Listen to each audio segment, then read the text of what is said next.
ছন্দবদ্ধ কবিতা আমাদের শুধু আনন্দিত করে না, আমাদের বৌদ্ধিক স্তরকেও স্পর্শ করে।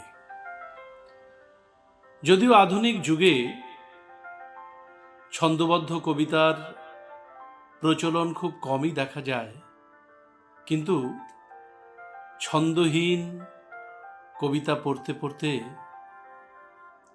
হঠাৎ যখন আমরা কোনো ছন্দবদ্ধ সুন্দর কবিতা পাই,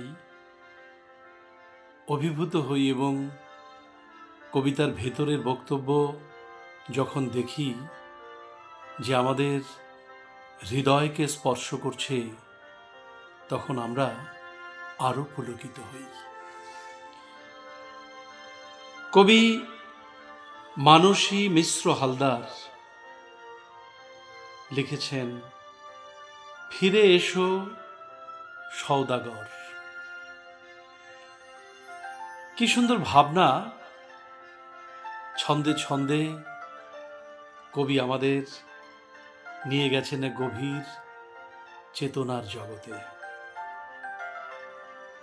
আর কতদিন ভাসবে স্রোতে, ঘুরবে হাওয়ায় হাওয়ায়, আর কতদিন একলা রাতে চলবে নিঝুম তারায়। ব্যর্থ জেগো চারিদিক, পাগল ক্রন্দন, বুকের ভেতর পাহাড় চাপা, ছিন্ন যে বন্ধন। এবার তুমি এসো ফিরে, শোনাও বজ্র স্বর, অপেক্ষাতে আছি বসে, এসো সওদাগর। নাও গো হাতে তুলে তুলি, গাও গো আবার গান, তোমার প্রাণে আছে মিশে আমার এই প্রাণ। কি সুন্দর এক আবেদন ছান্দিক কবি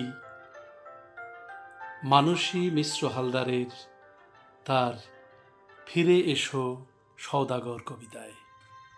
কবিকে ধন্যবাদ, নমস্কার।